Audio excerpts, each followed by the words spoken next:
تو میرے امام پاک علی جدی علیہ السلام کربلا شریف کے لیے رخصت ہوئے، چونکہ اللہ کے رسول صلی اللہ علیہ وآلہ وسلم نے سینے لگا کر خواب میں فرمایا تھا کہ اسی سفر میں تم جام شہادت نوش کرو گے فرات کے کنارے کربلا میں، اور بھوکے پیاسے بال بچوں کے ساتھ جام شہادت نوش کرنا ہے۔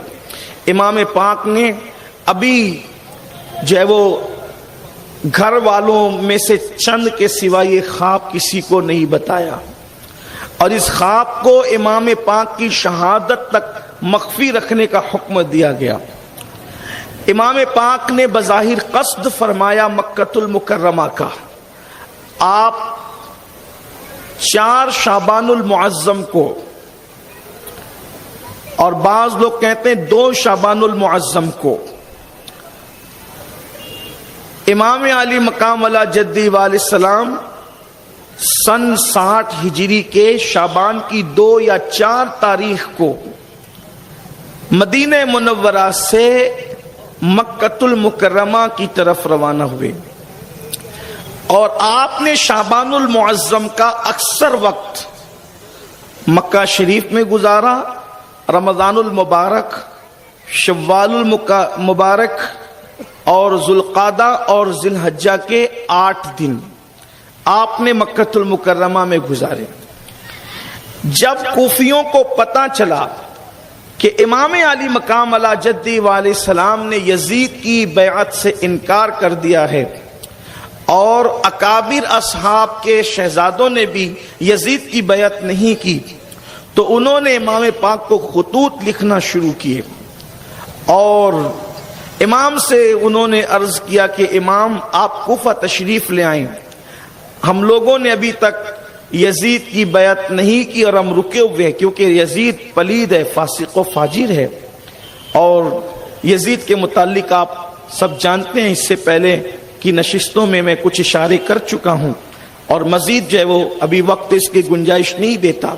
بس اتنا سمجھ لیں، جیسے شیطان ایک اصطلاح ہے، جیسے فرعون ایک اصطلاح ہے، جیسے نمرود ایک اصطلاح ہے، ویسے یزید بھی ایک اصطلاح ہے۔ یعنی ساری پلیدی کو اگر ایک ساتھ گندگیوں کو، جرائم کو، دہشت گردی کو جمع کر دیا جائے تو وہ سمجھ لے کہ اس کو یزید کہتے ہیں۔ ساری گندگی آپ جس کا بھی تصور کر لیں، اب آپ کی اپنے ذوق اور تخیلات اور تصورات پر ہے۔ ظاہر سی بات ہے کہ جس کو رسول اللہ صلی اللہ علیہ وآلہ وسلم کی نسبت کا حیا نہ ہو، پاس نہ ہو، لحاظ نہ ہو، اور جس کا کہنا یہ ہو کہ بنو ہاشم پر کوئی وحی کا نزول نہ ہوا، انہوں نے تو معاذ اللہ دنیا کے حصول کے لیے نبوت اور رسالت کا ڈھونگ رچایا کہ معاذ اللہ ثم معاذ اللہ ڈائریکٹ جو رسول اللہ صلی اللہ تعالی علیہ وآلہ وسلم کی عظمت اور حرمت پر حملہ کرے۔ آپ اندازہ فرمائیں کہ پھر اس کی گندگی اور غلاظت کا کون کیا ذکر کر سکتا ہے۔ بہرحال تو یزید کی بیعت کا کوفیوں نے بھی انکار کیا، اور انہوں نے کہا کہ آپ تشریف لائیں۔ امام پاک کو تو شوق شہادت کھینچ رہا تھا۔ دیکھیے اچھی طرح یہ بات آپ کے ذہن میں ہونا چاہیے کہ یہ جو درمیان میں لوگ تانے بانے نکالتے ہیں کہ آپ لوگوں کے نزدیک جب اللہ والے صاحب کشف ہیں، آگے کے حالات ان کو پتہ ہیں، تو پھر یہ لوگ جنگ کے میدان میں کیوں جاتے ہیں؟ تو بات اصل یہ ہوتی ہے کہ اللہ تبارک و تعالی وقتی طور پر نتائج سے توجہ ان کی ہٹا دیتا ہے۔ اس کو یوں سمجھیں آپ کہ ابھی ایسا ہوتا ہے کہ بائک کی چابی آپ اپنی جیب میں رکھ لیتے ہیں، یا بلکہ اور اس سے آسان آپ اپنا چشمہ اپنے ماتھے پہ رکھتے ہیں، اور اس کے بعد چشمہ ڈھونڈتے میرا چشمہ کدھر گیا، رکھا آپ نے ماتھے پہ، جیب کے اندر بائک کی چابی آپ نے رکھی ہے اور آپ تلاش کرتے ہیں۔ تو علم تو ہے، مگر کسی چیز میں آپ ایسے منہمک ہو گئے، ایسے ڈوب گئے گفتگو کرنے میں، بات کرنے میں، کسی سے ملاقات کرنے میں، کہ آپ کی توجہ علم ہونے کے بعد اس چیز سے ہٹ جاتی ہے تو اس کا مطلب یہ نہیں کہ آپ کو معلوم نہیں ہے. چشمہ تو آپ ہی نے ماتھے پہ رکھا, چابی تو آپ ہی نے جیب میں رکھی بلا تمثیل. اگر حضور اکرم صلی اللہ علیہ وآلہ وسلم کے علم غیب کی نفی یہ کی جاتی ہے کہ اگر بدر کا انجام پتا ہوتا, احد کا انجام پتا ہوتا, یا پھر معاذ اللہ امام علی مقام کے علم کی نفی کی جاتی ہے کہ کربلا کا انجام پتا ہوتا تو وہ نہ جاتے. تو یاد رکھیں انجام تو پہلے ہی بیان کر چکا ہے ان کے نانا نے, لیکن ایک تو یہ کہ الہی جلووں کی تجلیوں میں یوں گم ہے اور شوق شہادت کے جذبات اس طریقے سے کشاں کشاں اپنی طرف کھینچ رہے ہیں کہ جو علوم دیے گئے تھے اس کی طرف سے نتائج کے حوالے سے توجہ ہٹ گئی تھی. تو اس طرح سے یہ کہنا کہ اگر ایسا ہوتا تو یہ کیوں ہوتا, ویسا ہو, تو اپنے حال پر بزرگوں کو قیاس کرنا یہ اچھی بات نہیں ہوتا. اس لیے کہ آسمان آسمان ہے, زمین زمین ہے, عرش عرش ہے, فرش فرش ہے. اس لیے ہمیں ان بزرگوں کے معاملات میں بہت محتاط گفتگو کرنا چاہیے. تو امام پاک علیہ جدی علیہ السلام نے خطوط آتے رہے, آپ نے فیصلہ فرمایا. تقریباً ایک محتاط اکثر اہل سنت کے مورخین جس پر اتفاق کرتے ہیں, کم سے کم ان خطوط کی تعداد 150 بتائی جاتی ہے کہ 150 خطوط جو ہے وہ انہوں نے بھیجے. امام پاک نے مکہ شریف سے کوفہ جانے کا ارادہ فرمایا. اکابر اصحاب میں سے حضرت سیدنا عبداللہ ابن عباس حبر الامہ رئیس المفسرین جن کو کہتے ہیں, تو انہوں نے جو ہے وہ آ کر کے عرض کیا کہ امام اس وقت روئے زمین پر آپ سے بہتر کوئی نہیں. آپ غور فرمائیں, صحابہ میں بھی ابن عباس جیسی ہستی جس کو رسول اللہ نے حبر الامہ اور رئیس المفسرین بنایا ہو, اور جن کے لیے دعا کی ہو کہ اللہ اسے دین کی سمجھ عطا فرما, دین کے کا تفقہ عطا فرما, وہ کہنے, ان کا کہنا یہ مولا حسین آپ جیسی ہستی اس وقت پوری دنیا میں روئے زمین پر کوئی نہیں ہے, آپ سب سے بہتر ہیں. اور اس وقت رسول اللہ کے سگا نواسا زمین کے اوپر آپ کے سوا کوئی نہیں ہے. آپ اس امت کا سہارا ہیں, اس امت کا چراغ ہیں, ہمارے لیے مینار نور ہے, ہمارے لیے مرکزوں کا, عقیدتوں کا مرکز ہے. آپ نہ جائیں, آپ کو میں نہیں جانے دوں گا. امام پاک علیہ جدی علیہ السلام نے فرمایا لیکن آپ ان کی تحریر دیکھیں, ان کے خطوط دیکھیں, یہ کہتے ہیں اخیر میں یہاں تک کہتے ہیں کہ امام اگر آپ نہ آئے تو ایسا ہو سکتا ہے کہ پھر ہم مجبوراً یزید کی بیعت کریں گے, اور جب اللہ ہم سے پوچھے گا قیامت کے دن تو ہم یہ کہہ دیں گے مولا ہم تو دین بچانے کے لیے تیرے نبی کے نواسے کو پکارتے تھے مگر وہ نہ آئے, تو میرے لیے عذر کیا ہوگا. تو ایک مشورے پر بات طے کی گئی کہ کوفی جو ہے وہ وعدہ خلافی کرتے ہیں, دھوکے باز ہیں, منافقت رکھتے ہیں اپنی طبیعت کے اندر. تو آپ ایک کام کریں کہ اپنے کسی معتمد خاص کو بھیجیں, وہ جائیں اور حالات کا جائزہ لے کر کے آپ کو بتائیں. تو امام پاک اعلیٰ جدی علیہ السلام نے اپنے چچازاد حضرت سیدنا مسلم ابن عقیل رضی اللہ تبارک و تعالیٰ عنہ کا انتخاب فرمایا. حضرت مسلم ابن عقیل جو ہے وہ مکۃ المکرمہ سے کوفہ کے لیے اپنے 2 شہزادوں کے ساتھ روانہ ہوئے. ہماری کتابوں کے اندر ہم اگر صدر الافاضل کی تحقیق پر اعتماد کریں, علامہ ارشد القادری کی تحقیق پر اعتماد کریں, اسی طریقے سے علامہ مومن شبلنجی کی تحقیق پر اعتماد کریں, تو ان جیسے لوگوں نے تذکرہ کیا ہے کہ حضرت امام مسلم رضی اللہ تبارک و تعالیٰ عنہ اپنے 2 شہزادے, ایک کا نام محمد تھا, ایک کا نام ابراہیم تھا, ایک شہزادے 6 سال کے تھے, ایک شہزادے 8 سال کے تھے, ان کو لے کر کے آپ کوفہ روانہ ہوئے. کوفہ پہنچے, ایک ہی دن میں بتایا جاتا ہے کہ تقریباً کم و بیش 18,000 لوگوں نے امام پاک امام حسین کے نام پر حضرت امام مسلم کے ہاتھ پر بیعت کی. جس دن پہنچے اور بڑا جوش تھا, جذبہ تھا اور بہت لوگ خوش تھے, تو امام پاک امام حسین علیہ جدی علیہ السلام کے نائب اور نمائندے کی حیثیت سے جب ان کے ہاتھ پر لوگوں نے بیعت کی تو امام بہت خوش ہوئے, اور خوش ہونے کے بعد حضرت سیدنا امام مسلم نے اسی دن خط لکھا کہ امام یہاں تو حالات بڑے سازگار ہیں اور بہت خوبصورت حالات ہیں, ایک ہی دن میں اتنے 1000 لوگوں نے آپ کے نام پر میرے ہاتھ پر بیعت کر لی ہے, آپ جتنی جلدی ہو سکے آ جائیں, حالات بڑے بہتر ہیں. ادھر سیدنا امام مسلم کا خط جو ہے وہ کوفہ سے مکۃ المکرمہ مکرمہ کی طرف روانہ ہوتا ہے اور ادھر جو ہے وہ یزید کو اطلاع دی جاتی ہے کہ امام مسلم کوفہ آئے ہیں اور انہوں نے جب وہ لوگوں کو بیعت کرنا شروع کیے، جوک در جوک جو ہے لوگ ان کے ہاتھ پر امام حسین کے نام پر بیعت کر رہے ہیں اور وہ تمہاری بیعت کو اہمیت نہیں دے رہے ہیں، تمہاری حکومت کو اہمیت نہیں دے رہے ہیں۔ اس وقت تو کوفہ کے جو گورنر تھے وہ صحابی رسول حضرت نعمان بن بشیر تھے اور انہوں نے جو وہ حضرت امام مسلم پر کوئی کاروائی تو نہ کی اہل البیت ہونے کی وجہ سے، البتہ انہوں نے اپنی اتنی بات کر دی کہ بھئی اس سے یزید ناراض ہوگا اور وہ انجام ٹھیک نہیں ہوگا، اور بالکل یہ کہہ کر وہ خاموش بیٹھ گئے۔ کچھ مخبروں نے یزید کو خبر دی، یزید نے اپنے دور کا بدترین انسان جس کا باپ بھی زنا کی پیداوار تھا، یہ محققین کا اپنا قول ہے، ابن کثیر کو اٹھا لیں آپ، ابن اسیر کو اٹھا لیں آپ، جو وہ ہمارے اہل سنت کے مورخین اور اہل سنت کے مورخین میں بھی بنام اہل سنت اس طبقے کو اٹھا لیں کہ جو اپنے آپ کو اہل سنت تو کہتا ہے لیکن باضابطہ طور پر ان کا تعلق حقیقی اہل سنت سے نہیں ہے بلکہ اہل بدعت سے ان کا تعلق ہے، ابن تیمیہ وغیرہ سے ان کا تعلق ہے۔ ان لوگوں نے بھی جو ہے وہ یہ بات کہی ہے کہ ابن زیاد کا باپ جو زیاد تھا تو وہ ایک شخصیت کے زنا کی پیداوار تھا۔ زمانے جہالت میں ایک صاحب نے جو ہے ایک کنیز کے ساتھ زنا کیا تھا اور اس زنا سے جو ہے وہ زیاد پیدا ہوا تھا اور زیاد کا بیٹا تھا عبید اللہ ابن زیاد۔ اس کا مطلب آپ دیکھیں کہ اہل البیت کے ساتھ بے وفائی کرنے میں بہت اچھے لوگ نہیں تھے۔ تو یہاں سے ہمیں ایک ذہن ملتا ہے کہ جس کو بھی اہل البیت کی بے وفائی کرتے دیکھو، برائی کرتے دیکھو، ان کے ساتھ دغا کرتے دیکھو تو سمجھ جانا کہ کہیں نہ کہیں جو ہے وہ شرافت سے راستہ اور رابطہ منقطع ہو گیا ہے۔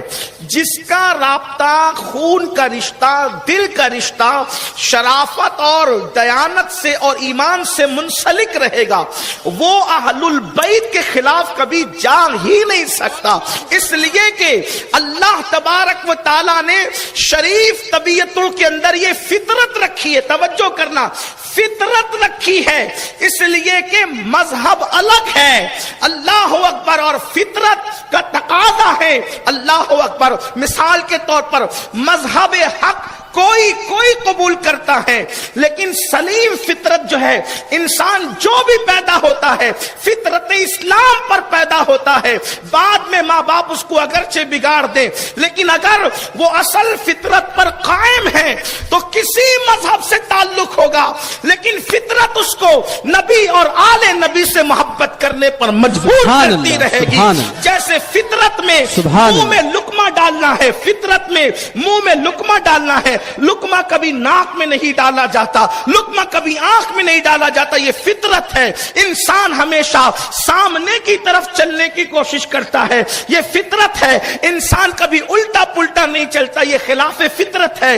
جس دروازے کے مجاگرے آگے کی طرف ٹھوکے ہوتے ہیں وہ دروازہ پیچھے کی طرف کھلتا ہے، یہ فطرت ہے، اللہ اکبر۔ اور اگر کوئی اس کو آگے کی طرف ڈھکیلے تو دروازہ ٹوٹے گا کیونکہ یہ خلاف فطرت ہے۔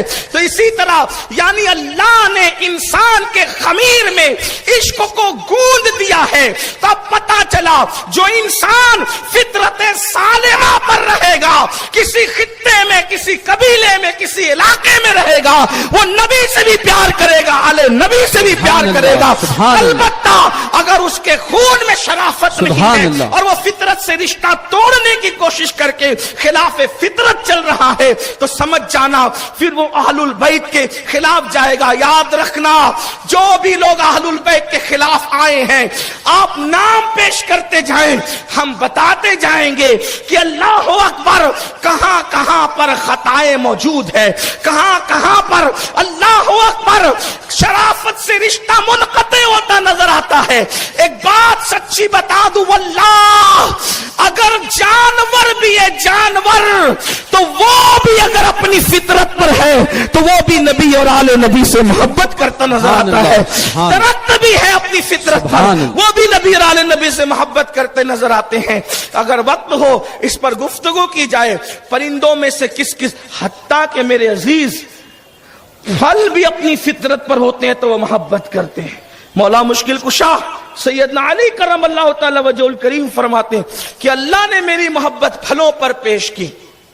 حالانکہ اس حدیث پر محدثین نے اس کی سند پہ کلام کیا ہے، لیکن ضعیف روایتیں فضائل اعمال میں مقبول ہوا کرتی.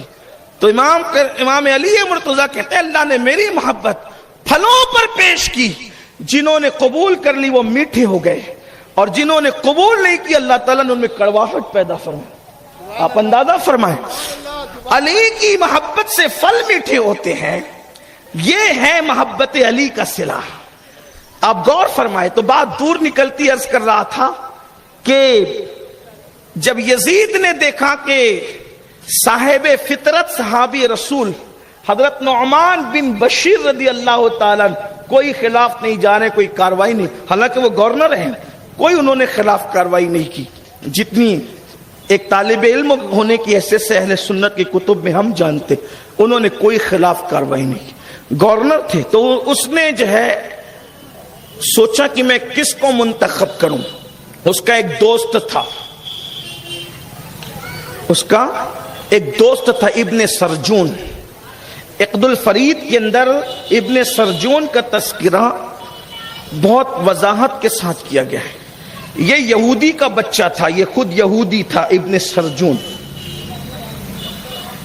تو اس سے مشورہ کیا. دیکھیں مشیر بھی کس کو رکھا گیا تھا، مشیر بھی اس نے رکھا تو ایک یہودی کو رکھا، اور اس نے ابن زیاد کا نام دیا اس لیے کہ شرافت کے کام شریف لوگ ہی کر سکتے ہیں اور رذالت کے کام رذیل لوگ کر سکتے ہیں. تو چونکہ وہ جانتا تھا ابن سرجون کے عبید اللہ ابن زیاد کیا ہے، تو پیداوار زنا ہے، پلیدی ہے، تو اس نے کہا کہ یہ کام اگر کوئی سختی سے کرے گا تو عبید اللہ ابن زیاد کرے. تو عبید اللہ ابن زیاد بصرہ کا حاکم تھا. اس کو حکم ہوا کہ وہ بصرہ سے نکل کر کوفہ آئے. اس نے اپنے چھوٹے بھائی کو بصرہ کی جو ہے وہ گدی سونپی، اور وہ حجاز کے رستے سے اپنے چہرے پر حجازیوں کی طرح رومال اور ڈاٹا ڈال کر کے اور حجازی لباس پہن کر کے حجاز کے رستے سے مغرب اور عشاء کے درمیان وہ جو ہے وہ کوفہ میں داخل ہوا. کوفہ والے اس کو دیکھ کر سمجھے کہ امام علی مقام تشریف لائے. انہوں نے نعرہ لگانے شروع کیے، مرحبا یا ابن رسول اللہ، مرحبا یا ابن رسول اللہ. انہوں نے نعرے لگانے شروع کیے. لیکن بہرحال پھر یہ ہوا کہ وہ جو ہے وہ اہل البیت کے محبین کی گھر کی طرف قافلہ بڑھنے کی بجائے گورنر ہاؤس کی طرف بڑھا. تو لوگوں کو بھی حیرت ہوئی کہ امام علی مقام کو تو اہل البیت کے محبین کی طرف آنا چاہیے، یہ گورنر ہاؤس کی طرف جانے کا کیا مطلب ہے. اور وہ سب کو کنکھیوں سے دیکھتا تھا، اور جیسے جیسے نعرے لگتے تھے وہ جلتا اور بھونتا جاتا تھا. بالآخر وہ گورنر ہاؤس پہنچا تو حضرت نعمان بن بشیر نے دروازے بند کیے ہوئے تھے اور سمجھا تھا کہ امام علی مقام آ رہے ہیں. تو اس نے زور سے دھکے دیے اور آواز نکالی تو پہچان گیا کہ یہ تو ابن زیاد ہے. تو پھر اس کے بعد دروازہ کھولا اور اس نے کہا کہ اپنے آپ کو معزول سمجھو، اور ساری گورنری یزید نے مجھے سونپی ہے. وہ خط بتایا اور اس کے بعد اس نے پھر جو ہے سب لوگوں کی چہرہ پٹی کر لی، اور راتوں رات اس نے جتنے اشراف کوفہ تھے ان سب کو جو ہے وہ گورنر ہاؤس میں جمع کر لیا. حضرت ہانی کے گھر پہ امام مسلم رضی اللہ تبارک و تعالیٰ عنہ کا قیام تھا، اور امام مسلم رضی اللہ تعالیٰ عنہ کے جو شہزادے تھے وہ امام مسلم کے ساتھ تھے. اس وقت جگہ جگہ دعوتیں ہو رہی تھی اور بڑے ناز و نم کے ساتھ جو ہے وہ ان کے ناز اٹھائے جا رہے تھے. بالآخر جب صبح ہوئی تو اس نے اعلان کر دیا جس نے امام مسلم کے ہاتھ پہ بیعت کی ہے وہ سب ان کی بیعت توڑیں اور یزید کی بیعت کریں. یہ بیعت وہ نہیں ہے جو ہم پیری مریدی کی بیعت کہتے ہیں، یہ وہ بیعت نہیں. دراصل یہ جب بار بار آپ بیعت کا ذکر سنتے ہیں تو یہ بیعت وہ ہے کہ جب مسلمان کسی کو اپنا امیر اور مقتدی اور پیشوا مانتے ہیں، خلیفہ مانتے ہیں، تو اس کے ہاتھ پر بیعت کرتے ہیں کہ آپ کے ساتھ وفا کریں گے، بغاوت نہیں کریں گے، جان و مال سے آپ کی مدد کریں گے، نصرت کریں گے، حمایت کریں گے. یعنی کہ گویا کہ اس کے ساتھ وفا کا عہد کیا جاتا ہے. اس کو بیعت کہتے ہیں. آپ کے خلاف نہیں جائیں گے اور آپ کو ہم اپنا امیر مانتے ہیں، پیشوا مانتے ہیں. تو یزید کی بیعت زبردستی لی جا رہی تھی. اب یہ ہوا کہ امام علی مقام کی طرف سے امام مسلم نمائندہ تھے. جب یہ اعلان ہوا تو کوفی جو تھے ظاہر سی بات ہے ان کے یہاں وفا نہیں تھی، وہ ڈرے، اور ڈرنے کے بعد ان لوگوں نے جو ہے امام مسلم سے دوری اختیار کرنا شروع کر دیا. یہاں تک کہ کہ المختصر حضرت ہانی کو بھی جو ہے وہ اس نے اٹھا لیا، اور امام مسلم کو جب پتا چلا کہ حضرت ہانی کو بھی اٹھا لیا تو آپ گھر سے نکلتے وقت اپنے دونوں شہزادوں کو حضرت قاضی شریح کے پاس جو ہے وہ بھیج کر کے آپ نے فرمایا کہ آپ ان کی حفاظت کریں، اور آپ تلوار لے کر کے نکلے کہ جس کے ہاں میں مہمان تھا، جو میرا میزبان تھا، اس کو جو ہے وہ انہوں نے خطرے میں ڈال دیا۔ تو امام مسلم جب گورنر ہاؤس کی طرف بڑھے تو بتایا جاتا ہے تقریباً 40 سے 50 ہزار کا مجمع آپ کے ساتھ ہو گیا کہ چلیں ابھی حملہ کریں گے، لیکن اس وقت بھی امام مسلم جو ہے جب گورنر ہاؤس کا گھیراؤ کیا تو آپ نے فرمایا کہ جنگ کا آغاز ہماری طرف سے نہیں ہونا چاہیے کیونکہ مسلمانوں کا خون بڑا قیمتی ہے۔ حالانکہ اس وقت اگر آپ اشارہ فرماتے تو پھر گورنر ہاؤس کی اینٹ سے اینٹ بچ جاتی، لیکن امام نے اشارہ نہیں فرمایا۔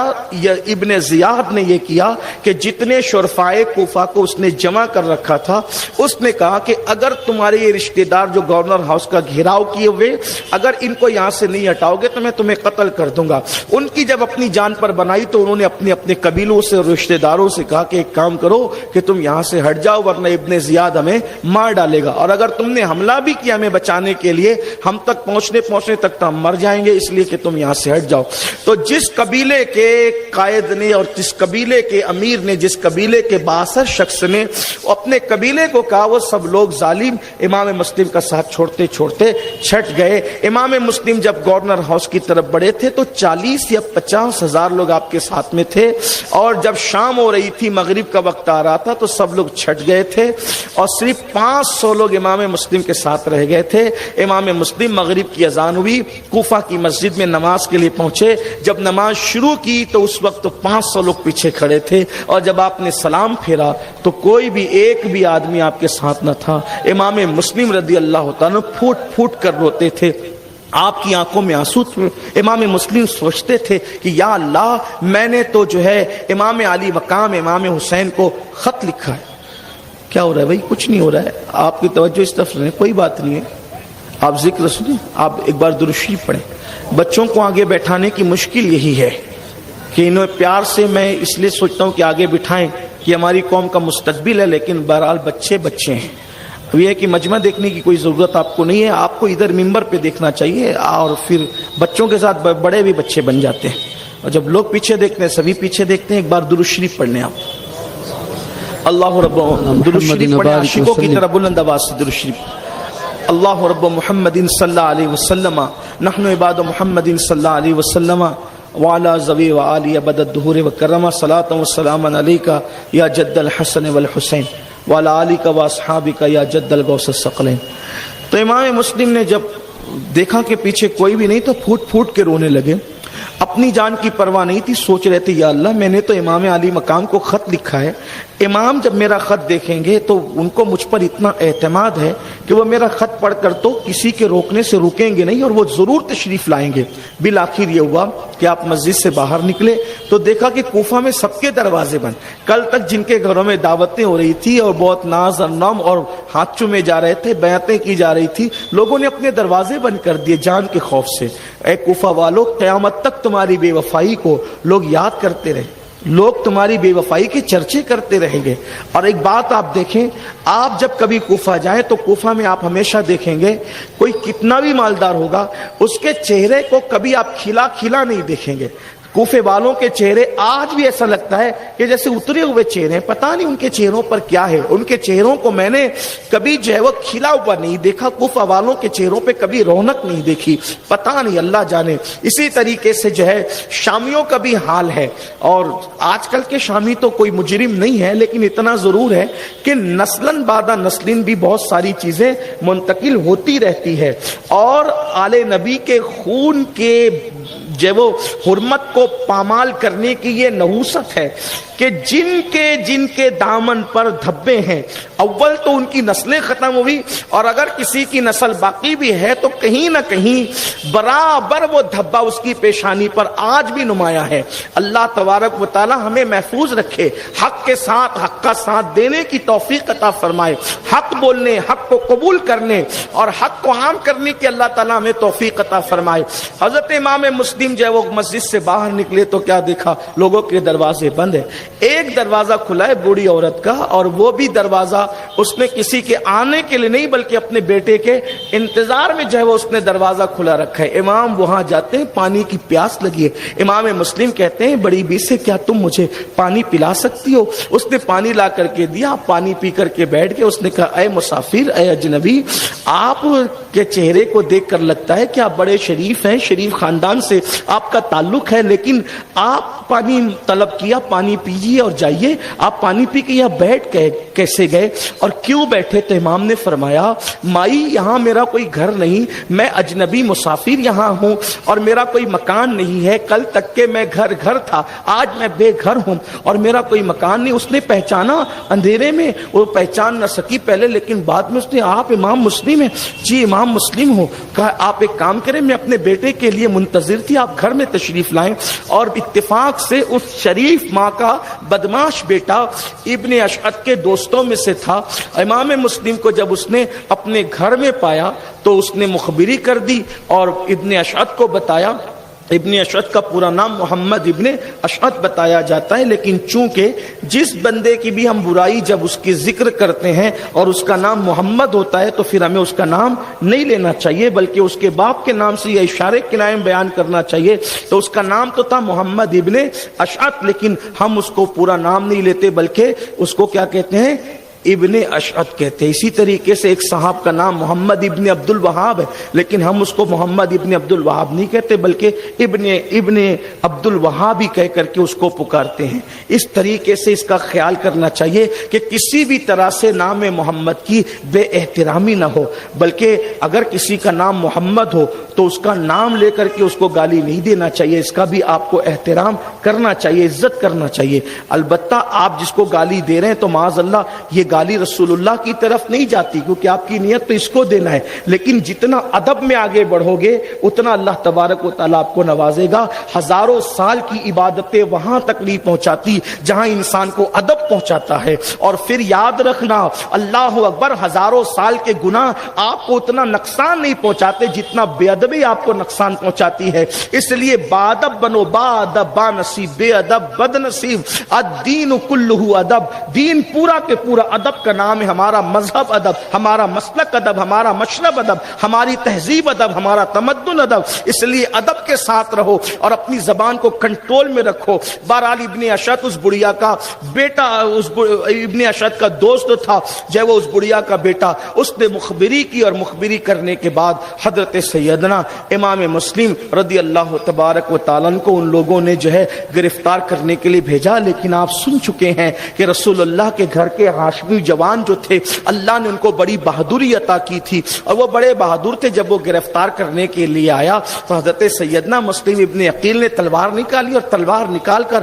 ان سے مقابلہ فرمایا. جب مقابلہ کیا ان سے, ان کو ایسا لگا کہ ہم ان پر جو وہ قابو نہیں پا سکتے, تو ابن اشعت نے کہا کہ مسلم, ہمارا ارادہ آپ سے لڑنے کا نہیں ہے, جنگ کرنے کا نہیں ہے, جھگڑا کرنے کا نہیں ہے, آپ ابن زیاد کے پاس چلیے, بات کیجئے. امام مسلم نے فرمایا میں بھی لڑنا نہیں چاہتا, میں بھی لڑنے کے لیے نہیں آیا, لیکن بات اتنی ہے کہ جو ہے وہ بغیر لڑے اگر بات ہو جاتی تو بہت اچھا ہے.